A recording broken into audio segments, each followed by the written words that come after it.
যথেষ্ট দাবি দেওয়া আছে। শহীদ ওসমান হাদির হত্যাকারীরা গ্রেপ্তার এবং দ্রুত সময়ের মধ্যে বিচারের মুখোমুখি করার দাবি সহ মোট 11 দাবি লই আজিয়া চট্টগ্রাম জেলা প্রশাসক বরাবর স্মারকলিপি দিয়ে জুলাই ঐক্য চট্টগ্রাম। ডিসেম্বরের 21 তারিখ বিকেলে জেলা প্রশাসক কার্যালয়ত উগ্র মত বিনিময় সভা অনুষ্ঠিত হয়। এতে জুলাই ঐক্য চট্টগ্রাম সহ বিভিন্ন রাজনৈতিক এবং অরাজনৈতিক সংগঠনের নেতৃবৃন্দ উপস্থিত আছেন। নির্বাচনের সামরাহী নিষিদ্ধ সংগঠন আওয়ামী লীগ ও তার অঙ্গ সংগঠনের অপতৎপরতার বিরুদ্ধে চিরুনি অভিযান চালাবেলাইও আহ্বান জানানো হয় জুলাই ঐক্য চট্টগ্রামের পক্ষত্তন।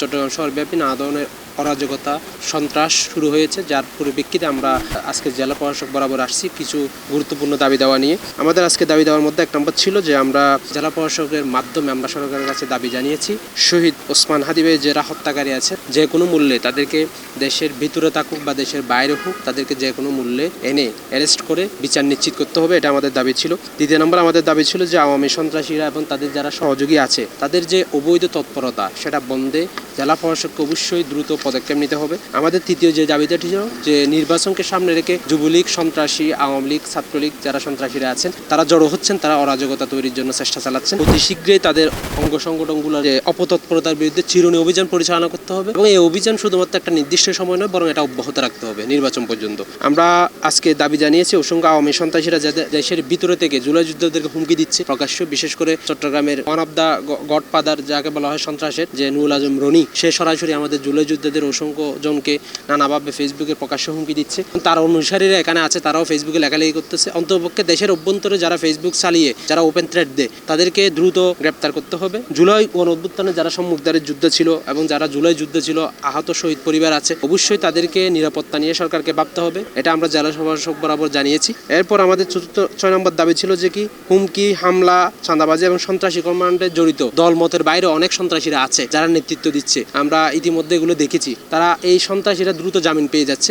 সুতরাং তাদের যাতে দ্রুত জামিন না পায় সে ব্যাপারে দৃষ্টিভঙ্গি আমরা দিয়েছি এবং তাদেরকে যাতে শাস্তির আওতা আনা যায় সে বিষয়ে আমরা কথা বলেছি। আমরা প্রশাসনকে নিরপেক্ষ ভূমিকা রাখার জন্য জেলা প্রশাসক বরাবর আমরা বলেছি যে প্রশাসন যাতে নিরপেক্ষ ভূমিকা রাখে, কোনো ধরনের রাজনৈতিক দলের প্রভাবে যাতে প্রভাবিত না হয়, রাজনৈতিক দলের উঠে তারা সাহসী ভূমিকা রাখে। আওয়ামী সন্ত্রাসীদের বিরুদ্ধে যে মামলাগুলো হয়েছে বিশেষ করে জুলাই আন্দোলনকারীদের পক্ষ থেকে, আহত শহীদ পরিবার পক্ষ থেকে, এগুলো নিয়ে এখনো পর্যন্ত লেন্থি প্রসেসে যাচ্ছে। আমরা চাই যে কি তাদের এগুলো দ্রুত চার্জশিট গঠন করে এবং আওয়ামী সন্ত্রাসী যারা অভিযুক্ত এই মামলাগুলোতে তাদেরকে যাতে দ্রুত বিচারের আওতায় নিয়ে আসেন, আমরা সেই দাবিটা উত্থাপন করেছি।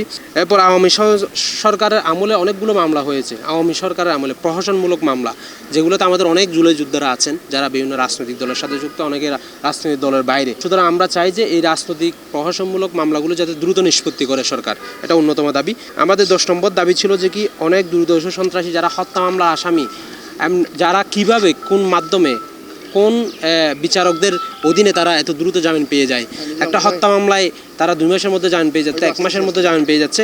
আমরা এই বিষয়ে জেলা প্রশাসকের দৃষ্টি আকর্ষণ করেছি, তিনি যাতে এই বিষয়ে খোঁজখবর নেন, প্রয়োজনে যারা জেলা পিপি আছেন, যারা আইনজীবী সমিতি আছেন তাদের সাথে কথা বলে তিনি এই ব্যাপারে ব্যবস্থা নেন। অতি দ্রুত সময়ের মধ্যে তারা দাবিহীন জেলা প্রশাসক পূরণের আশ্বাস দিয়ে বলেও জানাই তারা।